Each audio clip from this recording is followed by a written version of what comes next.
And with 2 decades of expertise in building high-performing cultures, Trudy MacDonald, Managing Director of Talent Code HR. I'm very fortunate. My work has taken me all over the world, and I've had exposure to incredible leaders and incredible organisations that have really fueled my passion for building high-performance organisations, building high-performance teams, and supporting leaders on that journey.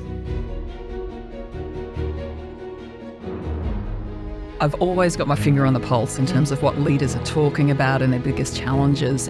The intersection between who we are at home and personally, and our goals and our aspirations and our stresses, and how that relates to the workplace has become so much more intimate than what it was previously.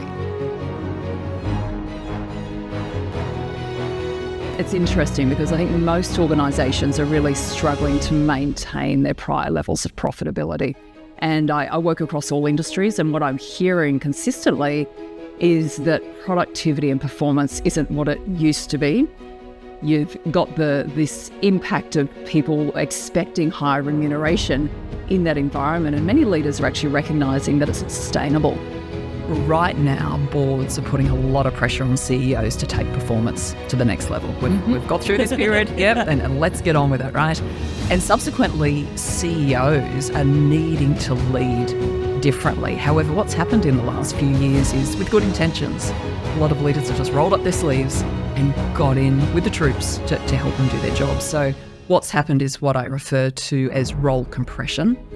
A lot of leaders are doing many elements of the roles of other people, and subsequently that cascades right down through the organisation.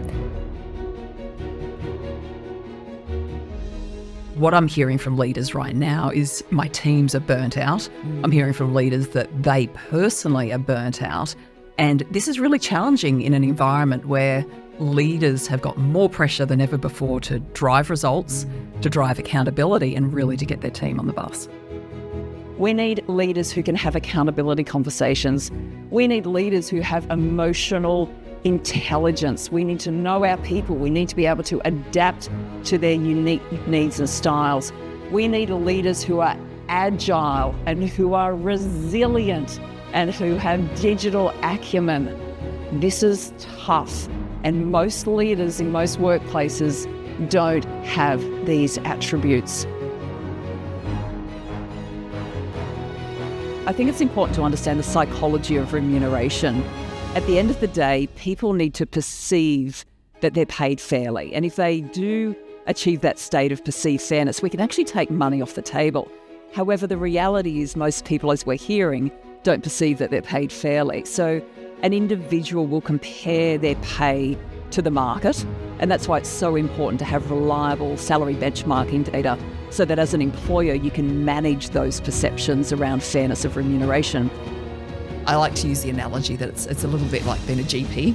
So if a patient comes to a GP, they've got a symptom. And what a good GP will do is ask a whole lot of questions to diagnose the root cause of the symptoms.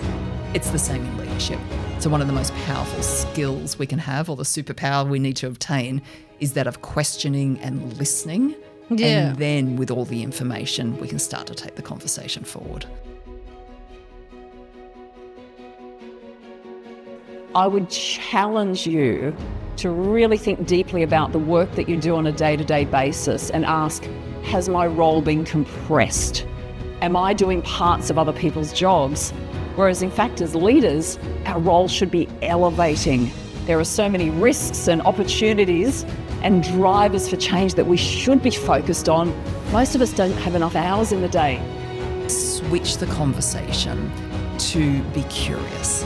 And when I talk about curiosity, I'm talking about asking really powerful questions to understand from the other person what are their thoughts around how they can get there, what are some of the barriers or the challenges that they may be coming up against or that they anticipate that they may come up against that are going to stop them getting there.